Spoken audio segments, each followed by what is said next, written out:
Ikigai, the Japanese secret to long and happy life. Ikigai हा जीवनाचा अर्थ शोधण्याचा प्रवास आहे. आपल्याकडे जसं स्वच्छ, हरित, सुंदर, प्रदूषणविरहित गाव असे आपण वर्गीकरण करतो, तसेच जपानमध्ये ओकिनावा बेटावर ओगिमी नावाचे दीर्घायुष्य लोकांचे गाव आहे आणि त्यांच्या दीर्घायुष्याचे कारण आहे त्यांचा इकिगाई. तर फक्त कार्यरत राहिलात तरी शतायुषी व्हाल ही जपानी म्हण किंवा इकिगाई या जादुई शब्दाबद्दल तुम्ही कधी ऐकले आहे का? आपण आता इकिगाई या पुस्तकाची थोडक्यात सफर करणार आहोत. इकिगाई ही संकल्पना लेखकांना नेमकी सापडली कोठे, त्यांचा हा प्रवास नेमका कसा सुरू झाला. या पुस्तकाचे दोन्ही लेखक हेक्टर गार्सिया आणि फ्रान्सिस मिरेलस यांची एकदा टोकियोमध्ये भेट झाली आणि तिथेच या पुस्तकाची बीजे पहिल्यांदा रोवली. बघा हां, आपल्याला माहिती आहे की आपण नेहमी स्वतःला प्रश्न विचारत असतो, माझ्या जीवनाचा उद्देश काय? फक्त जास्त वर्ष जगणं हेच ध्येय आहे की जीवनाचा या पलीकडेही आणि यापेक्षाही मोठा काहीतरी उद्देश आहे? काही लोकांना त्यांना काय पाहिजे हे पक्क ठाऊक असतं, तर काही लोक कायम द्विधा मनस्थितीमध्ये असतात. इकिगाई ही एक जपानी संकल्पना आहे. याचा ढोबळ अर्थ असा आहे की सतत व्यस्त राहण्यामध्ये असणारा आनंद. जपानमधील लोक जगातील इतर कोणत्याही देशातील लोकांपेक्षा दीर्घायुषी असतात. सकस अन्न, साधी राहणी, ग्रीन टी आणि चांगलं हवामान. या व्यतिरिक्त या लोकांच्या दीर्घायुष्याचं कारण आहे इकिगाई. ओकिनावासारख्या शहरातील लोकांचे आयुर्मान हे खूपच जास्त आहे. तेथील कितीतरी लोक हे 100पेक्षा जास्त वयोगटातील आहेत. मग लेखकांच्या मनात उत्सुकता निर्माण झाली की याचे कारण इकिगाई तर नसेल ना? लेखक म्हणाले की आम्ही अजून शोध घेतला आणि आम्हाला दक्षिण जपानमधील ओगिमी या लहानशा गावाची माहिती मिळाली. 3000 लोकसंख्या असलेलं हे छोटंसं गाव.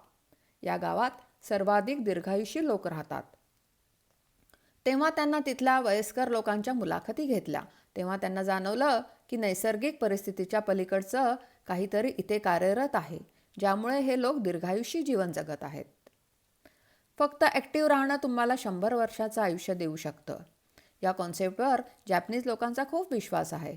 अगदी लहान लहान गोष्टीमध्येही हे लोक आनंद मिळवतात. कल्पना करा, दुसऱ्या महायुद्धात ह्याच निसर्गरम्य ठिकाणी हल्ला झाला होता. पण असं असूनही तिथल्या लोकांमध्ये कोणाविषयीच द्वेष नव्हता. उलट ते इचारिबो चोडे या तत्वानुसारच सर्वांशी वागत होते. इचारिबो चोडे याचा अर्थ असा आहे की सर्वांशी मित्रत्वाने वागा, सर्वांना आपल्या भावासारखे माना आणि प्रत्येक दिवसाचे स्वागत आनंदाने करा. बघा हां, मला तरी असं वाटतं की प्रत्येकाकडे आपला इकिगाई असतो. काहींना तो सापडलेला असतो, तर काही तो शोधण्याचा प्रयत्न करत असतात. जरा विचार करून बघा आणि स्वतःला विचारा, कधी केलाय का स्वतःचा इकिगाई शोधण्याचा प्रयत्न? माझ्या जीवनाचा अर्थ काय? करतोय का मी जीवनात काही अर्थपूर्ण? ओकिनावा गावातील लोकांच्या मते त्यांच्या सकाळी उठण्याचं कारण असतं त्यांना मिळालेला त्यांचा इकिगाई. पुस्तकामध्ये लेखक असं म्हणतात की तुम्ही जर जपानमध्ये गेलात तर तुम्हाला एक आश्चर्याची गोष्ट लक्षात येईल. ती म्हणजे निवृत्तीनंतरही तिथले लोक अतिशय कार्यक्षम आणि व्यस्त असतात. महत्त्वाची गोष्ट म्हणजे इंग्रजीमध्ये रिटायरमेंट किंवा मराठीमध्ये निवृत्त होणं असा शब्द आहे, तसा जपानी भाषेमध्ये निवृत्तीसाठी कोणताही शब्दच अस्तित्वात नाही.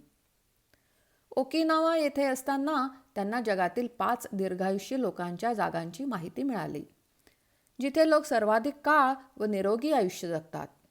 ते म्हणजे Okinawa Japan, सर्दिनिया Italy, Loma Linda California, the Nicoya peninsula Costa Rica आणि इकारिया ग्रीस. इथे खाद्य संस्कृतीबरोबरच मोई म्हणजे मित्रांचा एक छोटासा गट त्यांच्या दीर्घायुष्यामध्ये महत्त्वाची भूमिका पार पाडतो आणि याचे श्रेय त्यांच्या सामाजिक बांधिलकीच्या भावनेलाही जाते.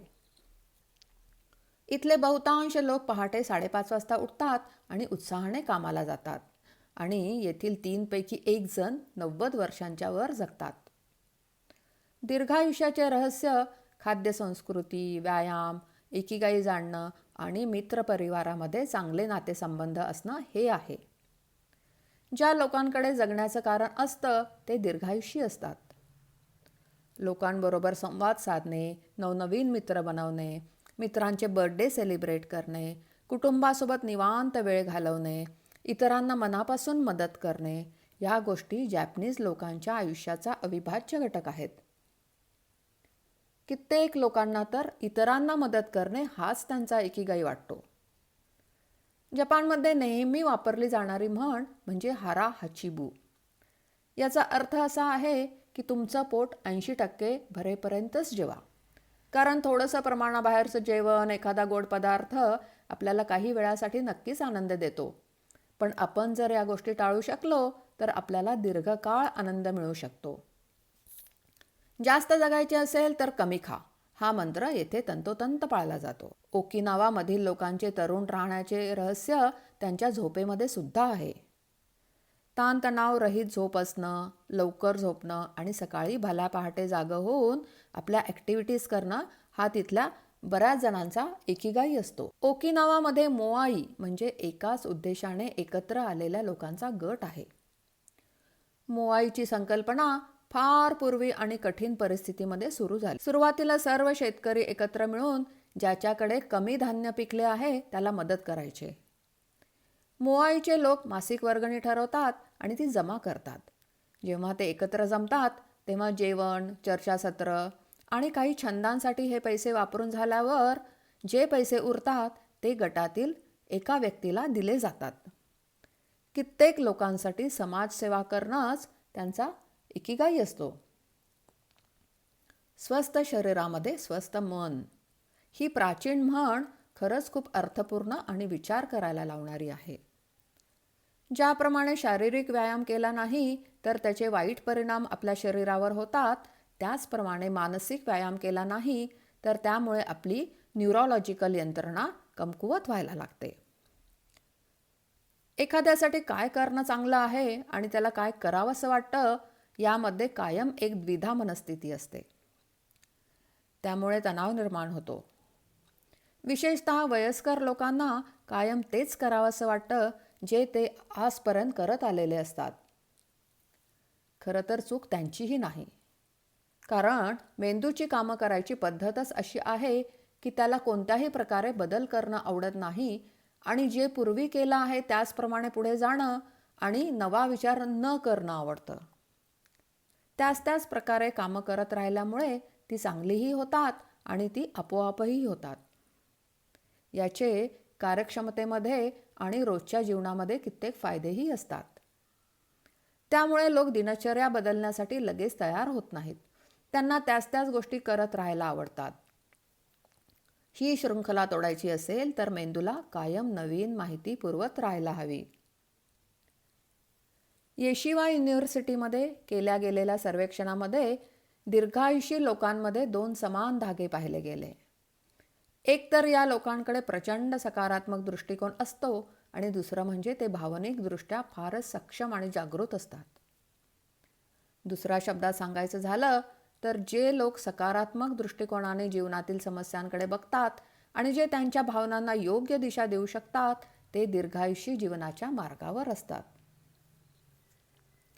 ओगिमीमध्ये असताना 100च्या उंबरठ्यावर असलेल्या एका महिलेने लेखकांना एक कविता ऐकवली.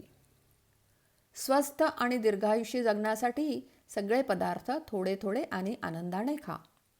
लवकर निजा, लवकर उठा आणि लगेच चालायला निघा. आम्ही प्रत्येक दिवस शांततेने जगतो आणि आमच्या यात्रेचा आनंद घेतो. स्वस्थ आणि दीर्घायुषी जगण्यासाठी आम्ही सगळ्या मित्रांशी आपुलकीने वागतो. उन्हाळा, पावसाळा आणि हिवाळा आम्ही साजरे करतो सर्वच ऋतू. तुमची बोटं किती वयाची आहेत याची काळजी करू नका. तुमच्या मेंदूच्या मदतीने आणि हातांच्या साहाय्याने काम करत राहा. सतत कामामध्ये व्यस्त राहा आणि काम करत राहा. 100 वर्ष तुमच्या दिशेने चालत येतील. Stay active, surround yourselves with good friends, keep smiling, connect with nature, be thankful and live in the moment. इकिगाईचे हे काही नियम पाळले तर बघा जीवन किती सुंदर आणि आनंददायी होईल ते.